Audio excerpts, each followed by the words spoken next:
Hello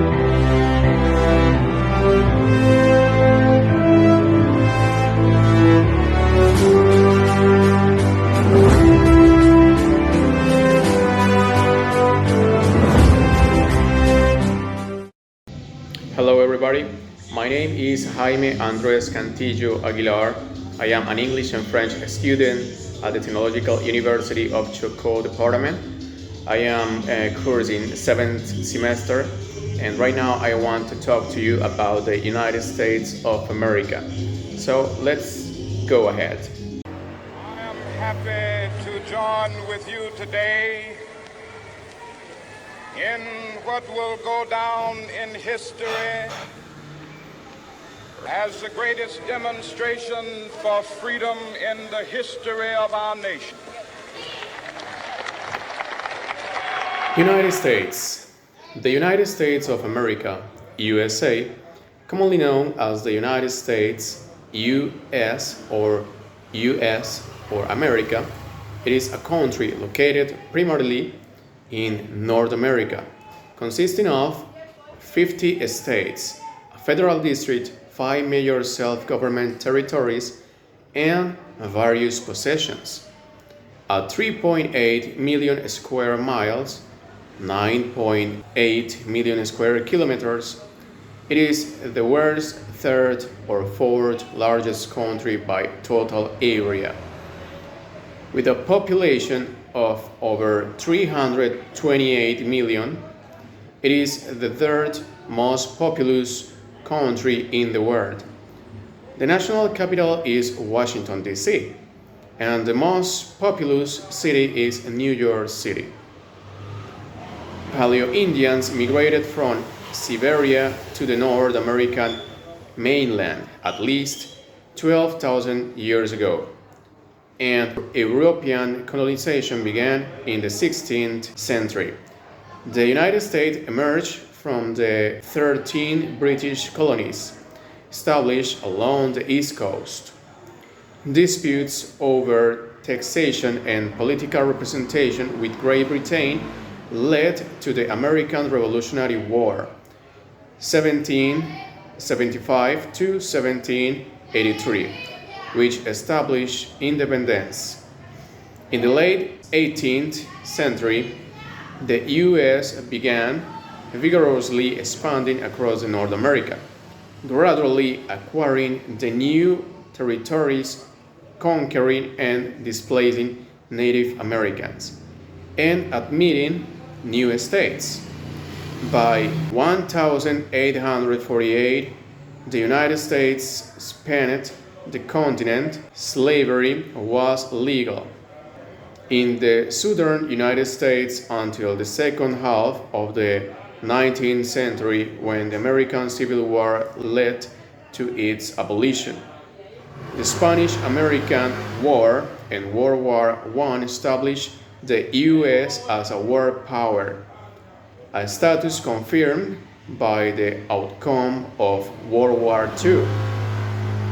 During the Cold War, the United States and the Soviet Union engaged in various proxy wars, but involved direct military conflict. They also compete in the space race, culminating in the 1969 space flight that first landed humans on the moon. The Soviet Union's collapse in 1991 ended the Cold War and left the United States as the world's sole superpower with immense power in global geopolitics. The United States is a federal republic and a representative democracy with 3 separate branches of government, including a bicameral legislature. It is a founding member of the United Nations, World Bank, International Monetary Fund, Organization of American States, OAS, NATO or NATO, and other international organizations. It is permanent member of the United Nations Security Council. The US ranks highest in international measures of economic freedom, reduced levels of perceived corruption, quality of life, and quality of higher education. Despite income and wealth disparities, and in United States continuously ranks highest measures of socioeconomic performance. It is one of the most racially and ethnically diverse nations in the world. Considered a melting pot of cultures and ethnicity, its population has been profoundly shaped by centuries of immigration.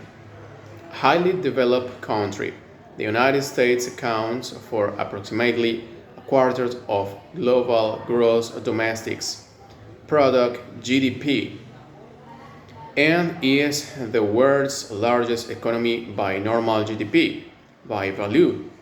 The United States is the world's largest importer and the second largest exporter of goods, although its population is only 4.3% of the world total.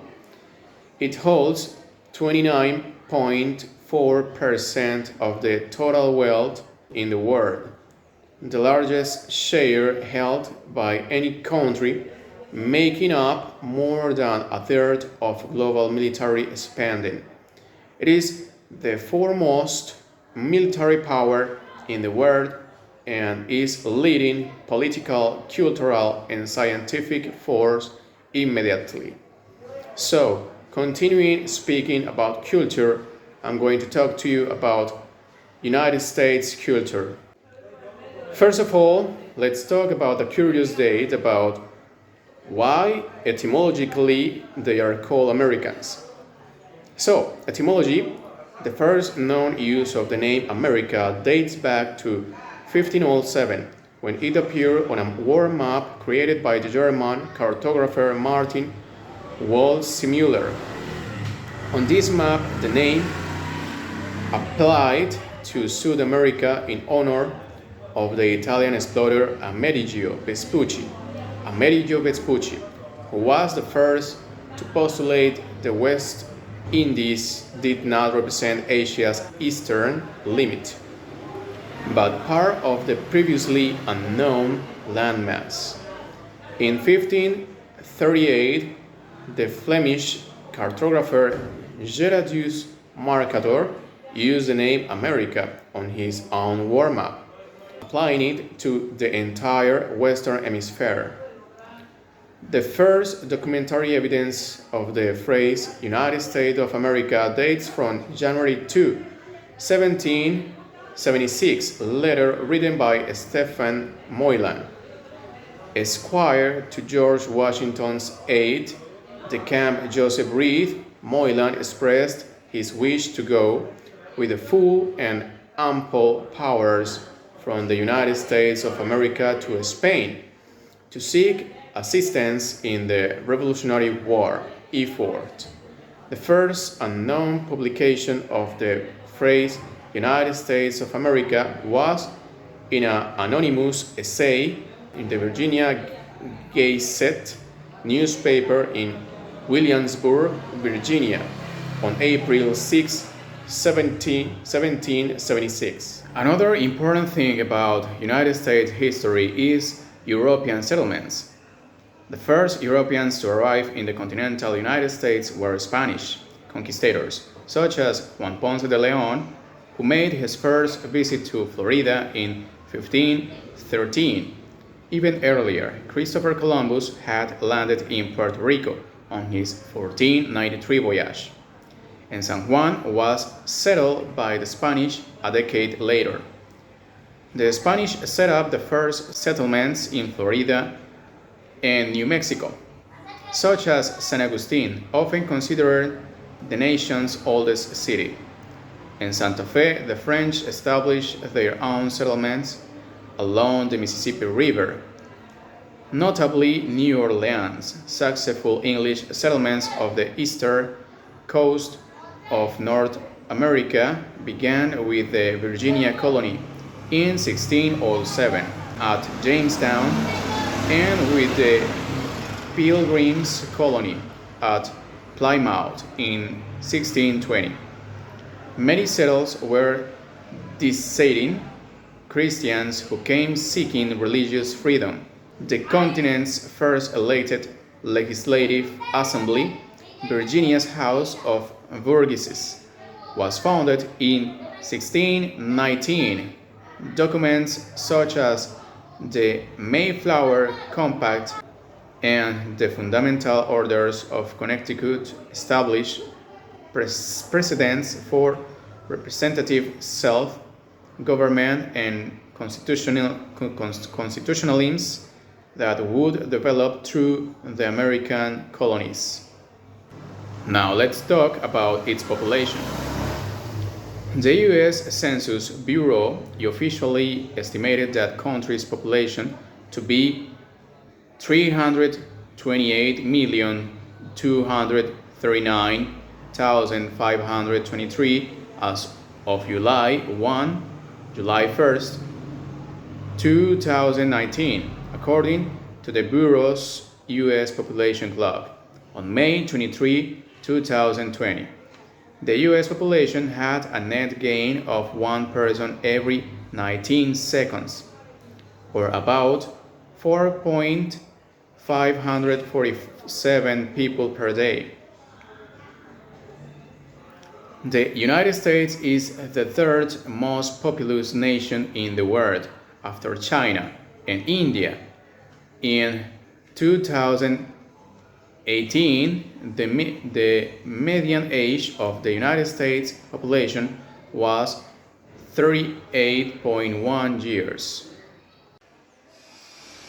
According to the American Community Survey, in 2010, some 229 million people out of the total US population of 308 million spoke only English at home.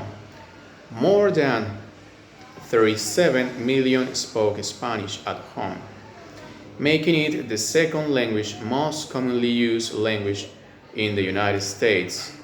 Other languages spoken at home by 1 million people or more include Chinese, 2.8 million, Tagalog, 1.6 million, Vietnamese, 1.4 million, French, 1.3 million, Korean, 1.1 million, and German, 1 million. The most widely taught foreign language in the United States in terms of enrollment numbers from kindergarten through university, undergraduate education are Spanish, around 7.2 million students, French 1.5 million, and German 500,000. Other commonly taught languages include Latin, Japanese, American, second language, Italian, and Chinese. 18% of all Americans claim to speak both English and other language. Now let's talk about the language. English, specifically American English, is the de facto national language of the United States, although there is no official language. At the federal level, some laws, such as U.S. naturalization requirements, standardize English, and most states have declared English as the official language. 3 states and 4 U.S. territories have recognized local or indigenous languages in addition to English, including Hawaii, Hawaiian, Alaska, 20 native languages, South Dakota, Sioux, American Samoa, Samoan, Puerto Rico, Spanish, Guam, Chamorro, and the Northern Mariana Island, Carolinian and Chamorro. In Puerto Rico, Spanish is more widely spoken than English.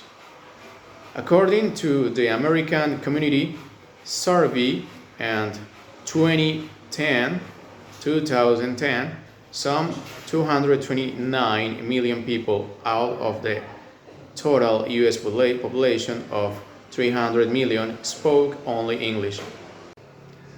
Now let's continue with religion. The First Amendment of the US Constitution guarantees the free exercise of religion and forbids Congress from passing laws respecting its establishment. The United States has the world's largest Christian population. In a 2014 survey, 70.6% of adults in the United States identified themselves as Christians. Protestants accounted for 46.5%, while Roman Catholics at 20.8% formed the largest single Christian group. In 2014, 5.9% of the US adult population claimed a non-Christian religion. This includes Judaism, Islam, Hinduism, and Buddhism. The survey also reported that 22.8% of Americans describe themselves as agnostic, atheist, or simply having no religion, up from 1.2% in 1990. Now, talking about the culture, the United States is home to many cultures and a wide variety of ethnic groups, traditions, and values. Aside from the Native American, Native Hawaiian, and Native Alaskan populations, nearly all Americans or their ancestors immigrated within the past 5 centuries. Mainstream American culture is a Western culture, largely derived from the tradition of European immigrants, with influences from many other sources, such as traditions brought by slaves from Africa. More recent immigration from Asia and especially Latin America has added a cultural mix that has been described as both a homogenizing melting pot and a heterogeneous salad bowl, in which immigrants and their descendants retain these distinctive cultural characteristics. Americans have traditionally been characterized by a strong work ethic, competitiveness, and individualism, as well as a unifying belief in an American creed, emphasizing liberty, equality, private property, democracy, rule of law, and a preference for limited government. Americans are extremely charitable by global standards. According to the 2006 British study, Americans gave 1.67% of the GDP to charity, more than any other nation studied.